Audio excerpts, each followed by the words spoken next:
Hi friends, ఈరోజు మన video ఏంటంటే మామిడికాయ పచ్చడి. ఈ మే నెలలోనే ఈ మామిడికాయ పచ్చడి పట్టుకుంటే సంవత్సరం అంతా నిల్వ ఉండిద్ది. ఈ మామిడికాయ పచ్చడి నిల్వ పచ్చడి అండి, చాలా బాగుంటుంది. మన ఇంట్లో ఏమైనా కూరలు లేనప్పుడు ఈ మామిడికాయ పచ్చడి వేసుకొని పిల్లలు చాలా ఇష్టంగా తింటారు. ఇక్కడ నేను మామిడికాయలు తీసుకొని కొట్టించుకొని వచ్చాను నీట్గా, శుభ్రంగా. ఆ లోపల టెంక ఉన్న కాడ పీసు అదంతా తీసేసి నీట్గా చేసుకొని మనము ఇక్కడ 4 కప్పులు కొలత అండి. నాకు 4 కప్పులు ముక్కలైనవి. 1 కప్పు కారం, 1 కప్పు ఆవపిండి, 1 కప్పు కొంచెం తక్కువ ఉప్పు, మన మెంతిపిండి 1-2 టీ స్పూన్లు అంతా. ఇవన్నీ వేసుకొని మంచిగా పచ్చడి కలుపుకోవాలి. కలుపుకొని పక్కన పెట్టేసుకొని ఇక్కడ మనకి ఆయిల్, నేను పల్లి ఆయిల్ వాడుతున్నానండి.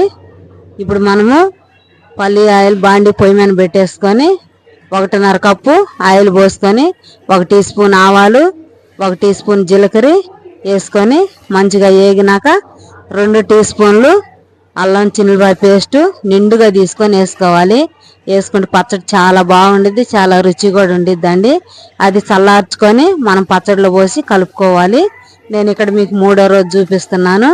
నాకు కొంచెం ఉప్పు తక్కువ అయింది, కొంచెం ఆయిల్ కొంచెం తగ్గినట్టుంటే నేను కలిపాను.